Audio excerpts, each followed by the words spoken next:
আল্লাহ রাব্বুল আলামিন বললেন, قد أفلح المؤمنون, সফল হয়েছে তারা, ঈমান এনেছে যারা। আমরা মনে করি কেউ একজন বিসিএস ক্যাডার হলো, মিলিয়ন বিলিয়ন টাকার মালিক হয়ে গেল, কেউ একজন বিশ্বজোড়া খেলোয়াড় হয়েছে, এমপি হয়েছে, মন্ত্রী হয়েছে, মিনিস্টার হয়েছে, কেউ একজন নায়ক হলো, গায়ক হলো, আমরা মনে করি তিনি সফল হয়ে গেছেন। আল্লাহ বলেন না, তিনি সফল হন নাই। যদি তার কলিজার মধ্যে ঈমান না থাকে, সে যত বড় সেলিব্রিটি হোক না কেন, সামাজিক মর্যাদা যাই থাকুক না কেন, তিনি সফল নন। আমি আপনাদের সামনে বলতে চাচ্ছি, বর্তমান বিশ্বের সব থেকে ক্ষমতাধর প্রেসিডেন্ট যিনি, আমেরিকার প্রেসিডেন্ট ডোনাল্ড ট্রাম্প, তার সামাজিক মর্যাদা অনেক, তার সম্পদ অনেক, তার কোনো কিছুর কমতি নাই। আমি আপনাদের সামনে বলতে চাই, আপনারা বিবেক খাটায়া বলেন তো, ডোনাল্ড ট্রাম্প সফল না আমার এলাকার একজন মুচি, একজন কৃষক, যিনি আজান হলে পরে ক্ষেতের আইলের উপর দাঁড়ায়া আল্লাহু আকবার ধ্বনি দিয়া নামাজে দাঁড়ায় যায়, আপনারা বলেন ডোনাল্ড ট্রাম্প সফল না আমার দেশের এই কৃষক সফল? আমার দেশের এই কৃষক সফল। কারণ কি? কারণ হচ্ছে তার কলিজার মধ্যে ঈমান আছে। সুবহানাল্লাহ। কলিজার মধ্যে কি আছে? ঈমান আছে। ডোনাল্ড ট্রাম্পের মধ্যে সব আছে কিন্তু ঈমান নাই। আল্লাহ বলে ওর সব আছে, ঈমান না থাকার কারণ ও ব্যর্থ। আর একজন কৃষক, মুচি, মজুর, দিন মজুর, ঠেলাওয়ালা, রিক্সাওয়ালা, কিচ্ছু নাই, কিন্তু তার কলিজার মধ্যে ঈমান আছে। আল্লাহ বলে ও হচ্ছে সফল। আমার বন্ধুগণ, সব মুমিন সফল নয়। ঈমান তো আমাদের সকলের মধ্যেই আছে, কিন্তু আমরা সকলেই কিন্তু সফল নই।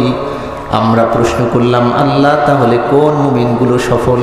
আল্লাহ রাব্বুল আলামিন বলে, যাদের মধ্যে 7টি বৈশিষ্ট্য রয়েছে, 7টি গুণ যাদের মধ্যে রয়েছে, ওই সমস্ত মুমিনেরাই হচ্ছে সফল।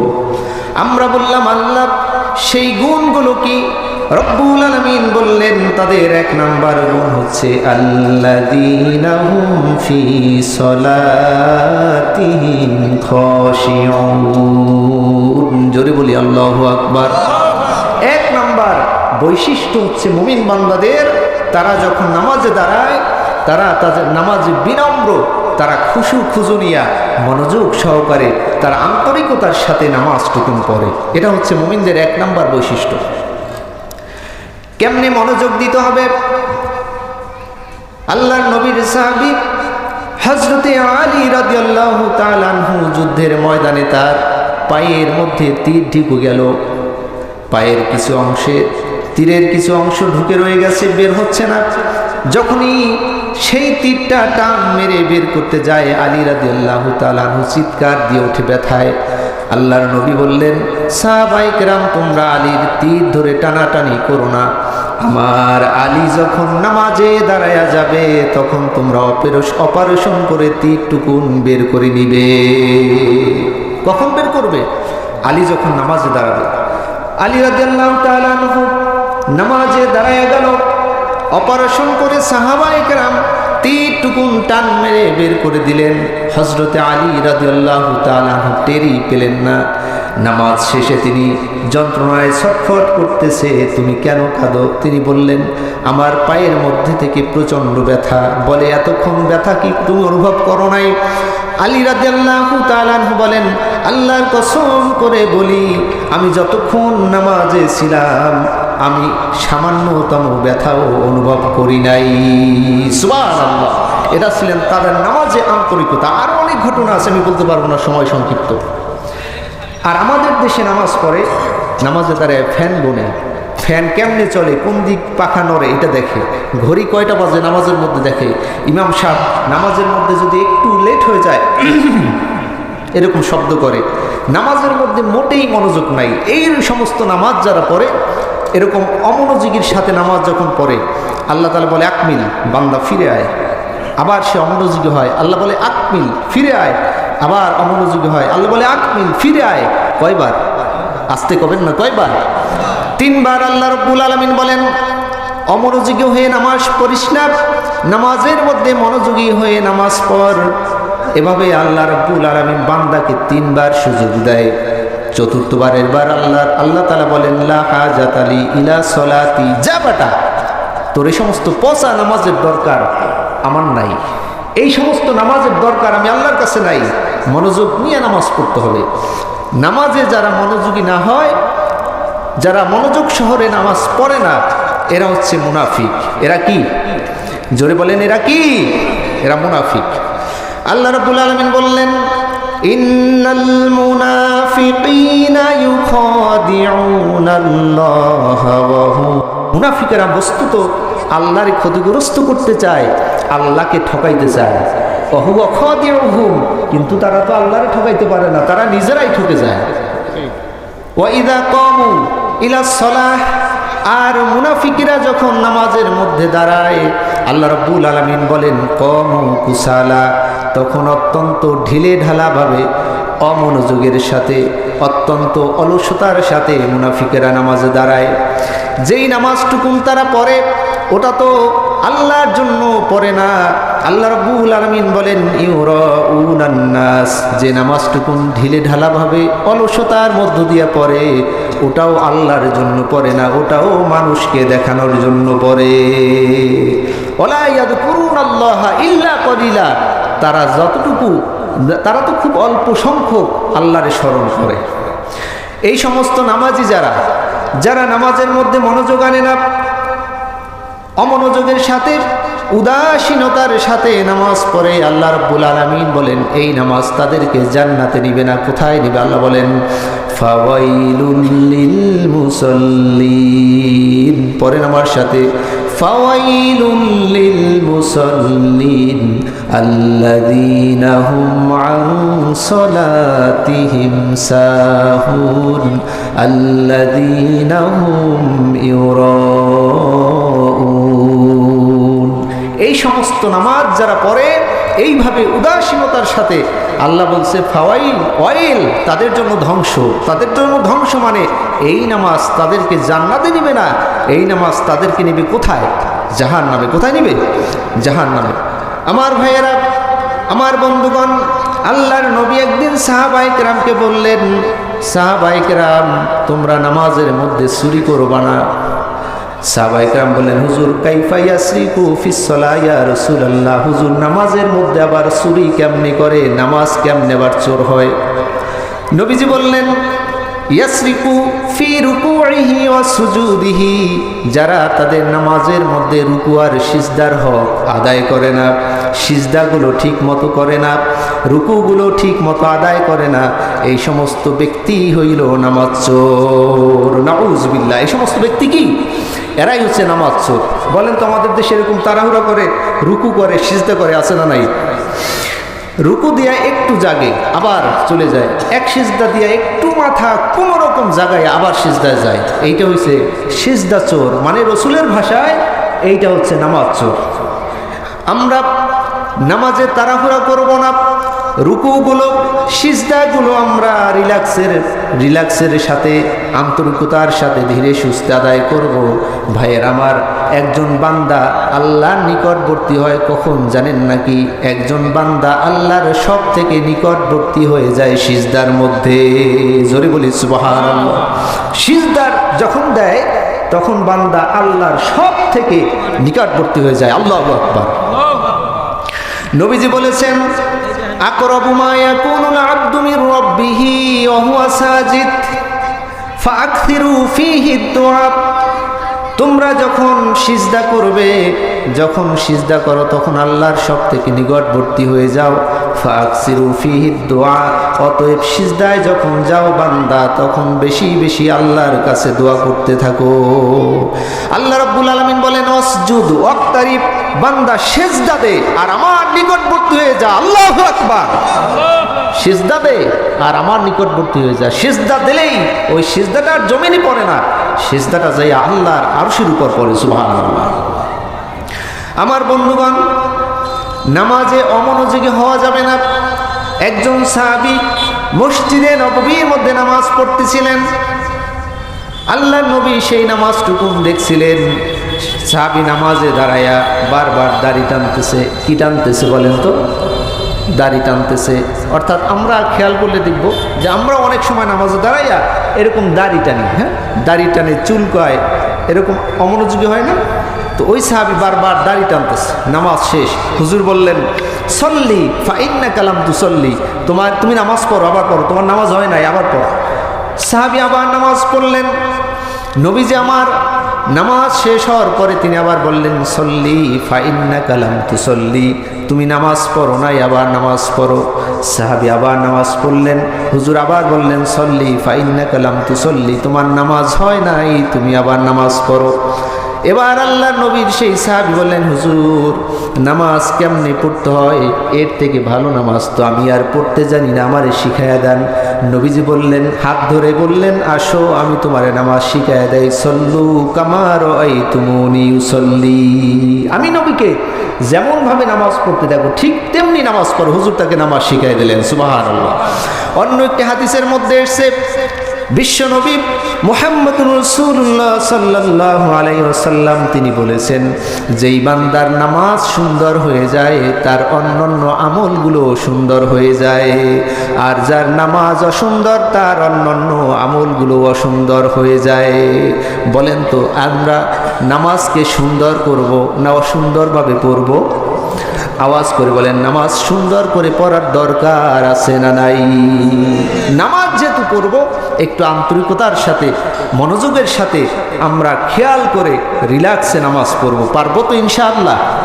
পারবো তো ইনশাআল্লাহ? আমরা নামাজে মনোযোগী হব। একটা উপায় আমি বলে দিচ্ছি, অনেক কথা সংক্ষিপ্ত সময় বলতে পারবো না। একটা উপায় হচ্ছে নামাজে মনোযোগ কেমনে আসবে। আল্লাহ নবী বলছেন আন তা'বুদাল্লাহা কাআন্নাকা তারা ফাইল্লাম তাকুন তারা ফাইন্নাহু ইয়ারাক। তুমি যখন নামাজে দাঁড়াও তখন তুমি নামাজে দাঁড়ায় মনে করবা যে তুমি জানো আল্লাহকে দেখতেছো। সুবহানাল্লাহ বলবেন না? তুমি যেন কারে দেখতেছো? আল্লাহরে দেখতেছো, এইটা মনে করে নামাজ পড়বা। আর যদি তুমি এই স্তরে পৌঁছাইতে না পারো যে তুমি আল্লাহকে দেখতেছো, এইটা মনে করতে যদি না পারো, আল্লাহ রব্বুল আলামিন তোমারে দেখতেছে। সুবহানাল্লাহ। তুমি আল্লাহরে দেখো, এটা মনে যদি না আনতে পারো, অন্তত হৃদয়ের মাঝে এই চিন্তা তুমি সেট আপ করে নাও যে আমি আল্লাহকে না দেখলেও আল্লাহ আমাকে দেখতেছে। বলেন তো আল্লাহ কি আমাদের সর্বক্ষণ দেখে না?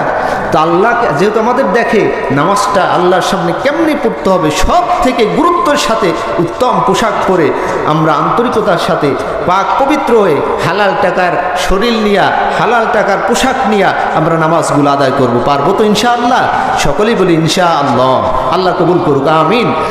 সম্মানিত বন্ধুগণ, এরপরে আল্লাহ রাব্বুল আলামিন বললেন মুমিনদের দ্বিতীয় নাম্বার বৈশিষ্ট্য হলো ওয়াল্লাযীনা হুম আনিল লাগwi মুরিদুন।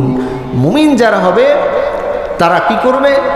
অসার অনর্থক বেহুদা কথা থেকে মুমিনরা নিজেদেরকে হেফাজত রাখবে।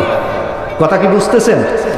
অহেতুক কথা, অসার কথা, যেই কথার কোনো দাম নাই, এই কথাগুলো মুমিন বলবে না, মুমিন বাচাল হবে না। মুমিন সবসময় রাদিয়াল্লাহু তাআলা আনহু আল্লাহর নবীকে একবার প্রশ্ন করলেন, ইয়া রাসূলুল্লাহ, ইয়া হাবিবাল্লাহ, মান নাজাত, মুক্তি কিসে, কি আমল করলে নাজাত পাওয়া যাবে? আল্লাহর নবী বললেন আমসিক আলাইকা লিসানাক, তুমি তোমার জিহ্বা সংযত রাখো, জবানকে হেফাজত রাখো। জবানকে যদি হেফাজত রাখতে পারো আল্লাহ রাব্বুল আলামিন তোমাকে নাজাত দিয়া দিবে।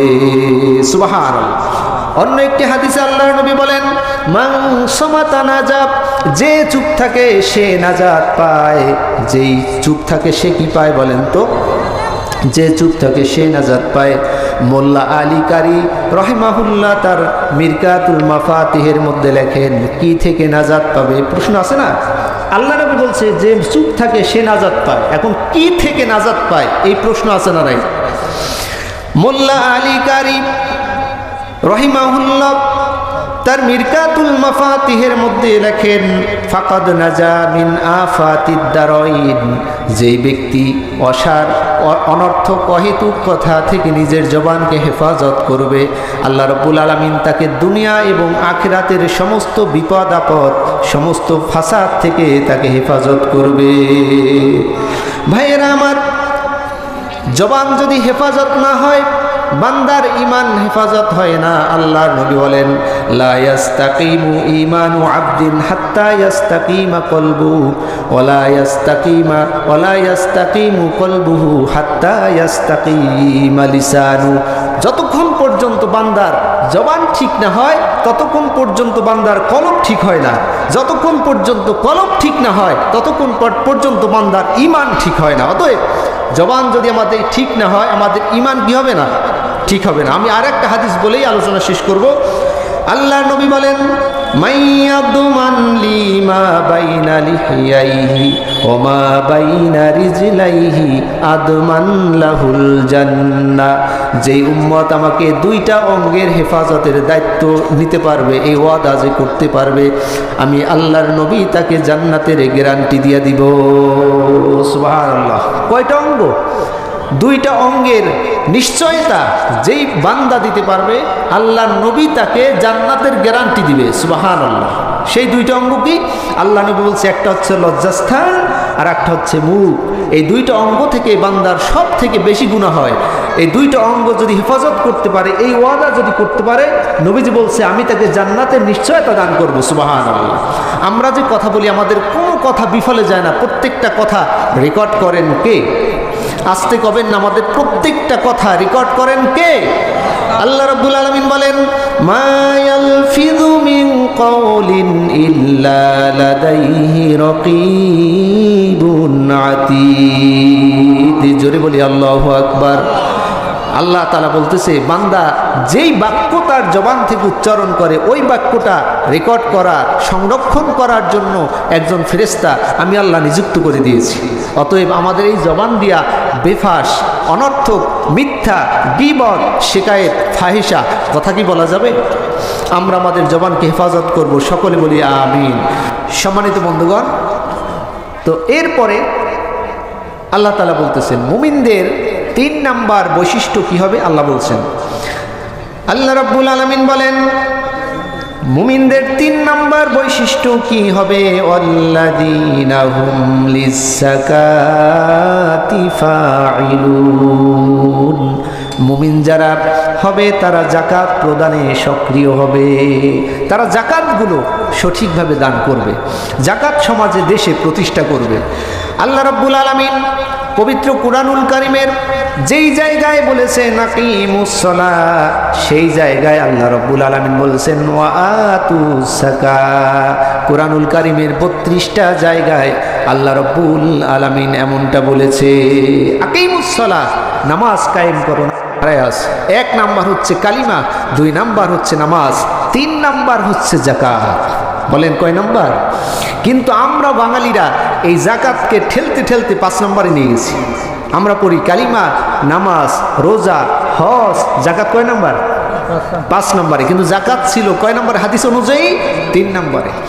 ভাইয়েরা আমার, যখন কোনো ব্যক্তি সামর্থ্যবান হবে, নিসাব পরিমাণ সম্পদের মালিক হয়ে যাবে, আল্লাহ রাব্বুল আলামিন প্রত্যেক নিসাব পরিমাণ সম্পদের মালিক তার সম্পদ যদি 1 বছর ঘুরে আসে, 1 বছর পূর্ণতা পায়, ওই নিসাব পরিমাণ সম্পদের মালিকের উপর শতকরা 2.5 টাকা যাকাত ফরজ করেছে কে?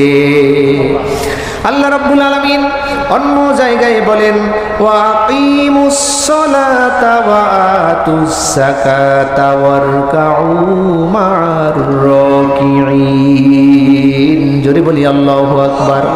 আল্লাহ রাব্বুল আলামিন বলেন তোমরা নামাজ কায়েম করো আর যাকাত প্রদান করো, আর যে সমস্ত বান্দারা রুকু করে তাদের সাথে রুকু করো। আবার আল্লাহ রাব্বুল আলামিন সূরা বাকারার 110 নম্বর আয়াতের মধ্যে বলেন ওয়া আকিমুস সালাতা ওয়া আতুস যাকাত ওয়া মা তুকদ্দিমু লিআনফুসিকুম মিন খায়রিন তাজিদুহু ইনদাল্লাহ ইন্নাল্লাহা বিমা তা'মালুনা বাসীর। জোরে বলি আল্লাহু আকবার। আল্লাহ রাব্বুল আলামিন বলেন তোমরা নামাজ প্রতিষ্ঠা করো আর যাকাতগুলো প্রদান করো সুষ্ঠুভাবে। দুনিয়ায় রাখবা আল্লাহর কাছে, আল্লাহ ফিরাই দিবেন কোথায়? মৃত্যুর পরে। আর তোমরা যা করো আল্লাহ রাব্বুল আলামিন তার সম্মুখ দ্রষ্টা, তিনি দেখেন এবং সব আল্লাহ জানেন। সুবহানাল্লাহ। যাকাত আদায় করলে কি ক্ষতি আছে ভাই? যাকাত আদায় করলে কি লাভ? আল্লাহ রাব্বুল আলামিন বলেন, যদি কোনো বান্দা যাকাত আদায় করে আল্লাহ রাব্বুল আলামিন তার উপর রহমত বর্ষণ করবে। সূরা আন-নূরের 56 নম্বর আয়াতের মধ্যে আল্লাহ রাব্বুল আলামিন বলেন, ওয়া আকিমুস সালাতা ওয়া আতুস যাকাতা ওয়া আতিউর রাসূলা লাআল্লাকুম তুরহামুন। চিৎকার দিয়ে বলি আল্লাহু আকবার। যাকাত প্রদান করো আর নামাজ কায়েম করো, রসুলের আনুগত্য করো, আশা করা যায় তোমরা আল্লাহর রহমত প্রাপ্ত হবে। কয়টা কাজ? 3টে কাজ। নামাজ কায়েম করো, যাকাত প্রদান করো, রসুলের অনুসরণ করো, আল্লাহ তোমাদের উপর রহমত দান করবে। ভাইয়েরা আমার, আমাদের সমাজে অনেকেই যাকাত দিতে চায় না। যদি প্রশ্ন করি যাকাত দেন না কেন, কয় আমার সম্পদ, আমি যাকাত কেন দেব? আছে না নাই? আসতে কবেন না, আছে না নাই? আমার সম্পদ আমি কেন দিব? আর তারা মনে করে যাকাত দিলে তাদের সম্পদগুলো কমে যায়। কিন্তু আল্লাহ রাব্বুল আলামিন কি বলে শোনেন। রাব্বুল আলামিন বলেন, ওমা আতাইতুম মির রিবাল লিয়ারবুয়া ফি আমওয়ালিন নাসি ফালা ইয়ারবু ইনদাল্লাহ ওমা আতাইতুম মিন যাকাতিন তুরিদুনা ওয়াজহাল্লাহি ফাউলাইকা হুমুল মুদঈফুন। জোরে বলি আল্লাহু আকবার। আল্লাহ রাব্বুল আলামিন বলেন, তারা মনে করে মানুষের সম্পদে তাদের সম্পদ বাড়বে, কিন্তু আল্লাহর কাছে ওই সম্পদ কমে। মানে হচ্ছে সুদ। মানে কি? সুদ। আল্লাহ বলছে তারা মনে করে যে সুদে যদি টাকা লাগায় তাহলে তাদের সম্পদ বাড়বে। আর আল্লাহ বলেন যে সুদে যদি টাকা লাগায়, আমি আল্লাহর নিয়ম হচ্ছে সেই টাকা কমে, বরঞ্চ তারা যদি আল্লাহর খাতে দান করে, যাকাত প্রদান করে, আল্লাহ বলে ওই সম্পদ আমার কাছে বাড়ে। সুবহানাল্লাহ। কিন্তু আমরা নগদ যেটা পাই সেইটাই তো হাত পেতে নাই। আমাদের দেশে সুদ আছে নাই? বলেন আমাদের দেশে কি সুদ আছে না নাই? কি পরিমাণ যে সুদ চলে আপনারা আমাদের বামরাইলের খেয়াল মেলেই পাবেন। একজন নাপিত তার কাছে 3.5 কোটি টাকা জমা রাখছে। এমনও আছে মসজিদের মুয়াজ্জিন, আবার এমনও আছে আলেম, দিনের দায়ী, কিন্তু তাদেরও টাকা সেখানে আছে। কি পরিমাণ সুদ খায়! আল্লাহ বলে এই সুদের টাকা তো বাড়ে না, এই সুদের টাকা কি কমে। আর যারা যাকাত প্রদান করে তাদের টাকা, তাদের যাকাতের যে সম্পদের যাকাত দেয় সেই টাকা, সেই সম্পদ আমি আল্লাহ বাড়াই দিই। সুবহানাল্লাহ। যাকাত যারা প্রদান করবে, রব্বুল আলামিন বলছে তাদের দুনিয়া এবং আখিরাতে কোনো জায়গায় তাদের ভয় নাই। সুবহানাল্লাহ বলেন না? রব্বুল আলামিন বলেন,